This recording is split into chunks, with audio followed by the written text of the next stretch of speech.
لو سألتي واحدة بتحبي صاحبتك فلانة دي ليه؟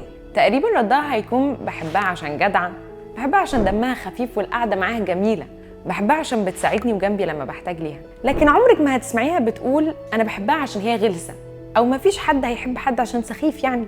دايما مفهومنا إن حد بيحبنا علشان سبب، لازم أعمل حاجة عشان أكون محبوبة. في الشغل لازم أشيل زمايلي عشان يحبوني، في البيت لو ما ساعدتهمش مش هيحبوني، في الخدمة لازم أجتهد وأدي بكل طاقتي عشان أبقى أنا الخادم المحبوب.